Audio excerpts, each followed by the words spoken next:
May the God of heaven inspire your hearts with peculiar benevolence on that important day when the question of abolition is to be discussed, when thousands, in consequence of your determination, are to look for happiness or misery. I am, my lords and gentlemen, your most obedient and devoted humble servant, Olaudah Equiano or Gustavus Vassa. Olaudah Equiano was thought to be born circa 1745, according to his 1789 memoir, in the village of Isaka, modern-day Nigeria. He was named Olaudah, meaning one who has a loud voice and is well-spoken, a name that would later prove eerily prophetic. His family belonged to the Igbo people, a powerful and structured society where his father held a position of status, overseeing disputes and maintaining order within their community. Like many boys of noble Igbo lineage, Equiano's early education was not limited to reading and writing. His training was physical, intellectual, and deeply tied to the warrior traditions of his people. From a young age, he was expected to prepare for leadership and self-defense. He engaged in daily exercises, trained in the art of war, practiced marksmanship with bows and spears, and studied the legacies of great West African warriors. His world was one of structure, duty, and honor. But that world would be violently torn away. At around the age of 11, Equiano was captured by raiders while his parents were away. He and his sister were dragged from their home, separated, and sold into slavery, beginning a terrifying journey that would take him across Africa, through the brutal conditions of the Middle Passage, and into the hands of European enslavers. After being transported across the Atlantic, he was eventually purchased by a British naval officer, Michael Pascal, who stripped him of his name and identity, renaming him Gustavus Vassa after a Swedish king. However, some scholars question this version of events. Historian Vincent Carretta has argued that Equiano may have actually been born in colonial Virginia, citing baptismal records and other documents. If true, this would challenge Equiano's own account of his African origins. But many historians reject this claim, pointing out the vivid and detailed memories Equiano shares in his memoir, Memories of Igbo Customs, Childhood Experiences, and the Trauma of His Capture, all of which align with other first-hand accounts from West African survivors of the transatlantic slave trade. Whether or not he was born in Africa, what remains undeniable is the power of his voice, his journey, and his fight for freedom. For many enslaved people, captivity was a death sentence, an existence of endless toil, stripped of all hope. But for Olaudah Equiano, survival meant adaptation, resilience, and a relentless pursuit of freedom. After being sold to British traders, Equiano first arrived in Barbados, a brutal hub of the transatlantic slave trade. The island's plantations ran on forced labor, where men, women, and children were worked to death under the scorching Caribbean sun. But unlike most, Equiano did not stay. Within days, he was shipped out once again, this time to Virginia.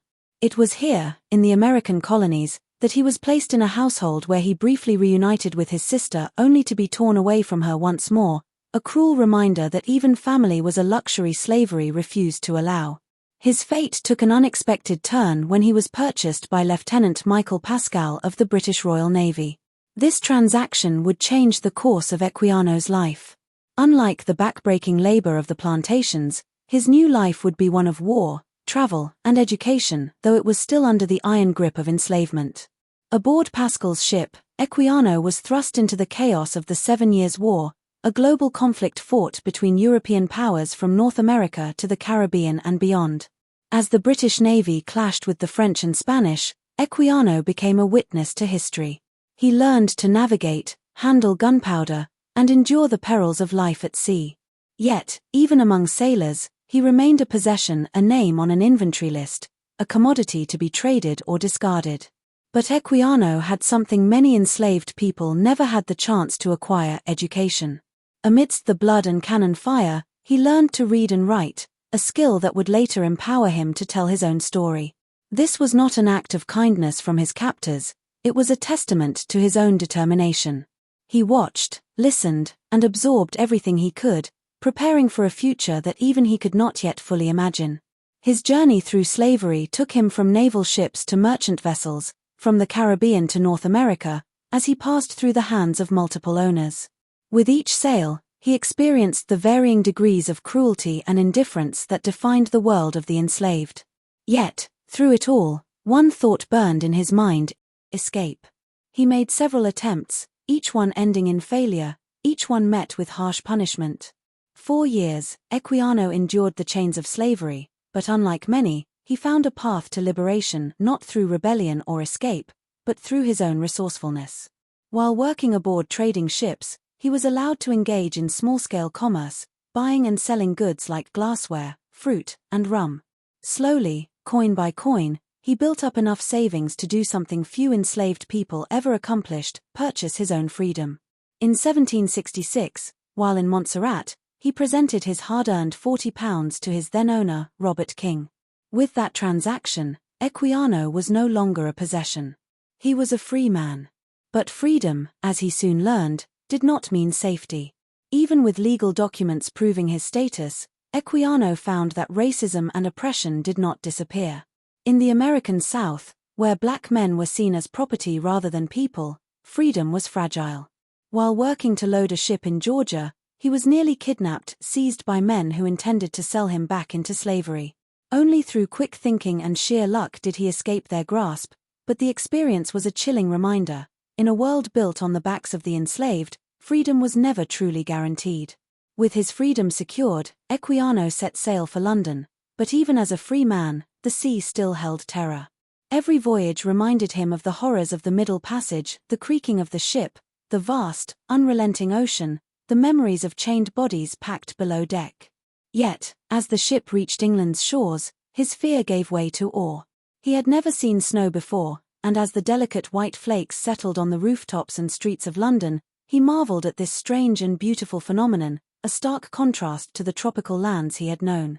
It was in London that Equiano found his true purpose: not just to live free, but to fight for the freedom of others. He became involved with the Abolitionist movement, finding allies among the Quakers, who opposed slavery on moral grounds. He worked closely with influential figures like Granville and Thomas Clarkson, campaigning against the transatlantic slave trade. But his most powerful weapon in this fight was his own story. In 1789, Equiano published the interesting narrative of the Life of Olaudah Equiano, an autobiography unlike any before it. In vivid, harrowing detail, he recounted his childhood in Africa, his enslavement, the brutality of the Middle Passage, and his journey to freedom. His book was more than a personal account; it was an indictment of the slave trade, a first-hand testimony that exposed its horrors to the world. It became a bestseller, sparking debate and fueling the growing abolitionist movement. Through his words, Equiano ensured that the voices of the enslaved could no longer be ignored. Olaudah Equiano's legacy stretched far beyond his own lifetime. His autobiography became one of the most powerful weapons in the fight against slavery, directly influencing public opinion and political debate. The book was widely read across Britain, fueling the abolitionist cause, and just 18 years after its publication, the transatlantic slave trade was abolished in 1807. But Equiano's impact was not just literary; he was deeply involved in the political and humanitarian struggles of his time. During the American Revolutionary War, Britain promised freedom to enslaved black people who fought for the crown, yet many were betrayed or left stranded after the war ended with American independence in 1783. Equiano worked tirelessly to support these displaced individuals, becoming a leading voice in the Committee for the Relief of the Black Poor, an organization dedicated to aiding black people struggling in London. His work brought him into contact with Georgiana Cavendish, the Duchess of Devonshire, who helped fund their efforts. In 1786, Equiano was appointed Commissary of Provisions and Stores for a controversial resettlement project, which aimed to relocate freed black people to Sierra Leone. While the project was fraught with difficulties and ethical concerns, it was one of the earliest attempts at organized repatriation. Amid his activism, Equiano also found personal happiness. In 1792, he married Susanna Cullen, an Englishwoman, and together they had 2 daughters, Anna Maria and Joanna.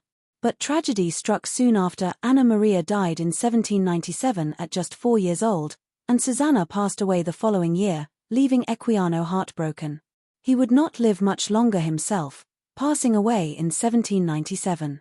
Yet his work did not die with him. His surviving daughter Joanna ensured that his book continued to be published, and his story remained a cornerstone of abolitionist literature, inspiring generations of activists who carried forward the fight for freedom. Olaudah Equiano's story isn't just history, it's a lesson in resilience, courage, and the fight for justice. From the horrors of the Middle Passage to his role as a key figure in the abolitionist movement, his life proves that even in the darkest times, one person's voice can ignite change. His autobiography remains a powerful testament to the human spirit and continues to inspire efforts for equality around the world. If you haven't yet, I encourage you to read the interesting narrative of the Life of Olaudah Equiano, a book that exposed the brutal truths of slavery and contributed to its eventual abolition. Dive deeper into the history of abolition, and remember, the struggle for justice continues. Don't forget to like, subscribe, and stay tuned for more historical deep dives into the lives that shaped our world.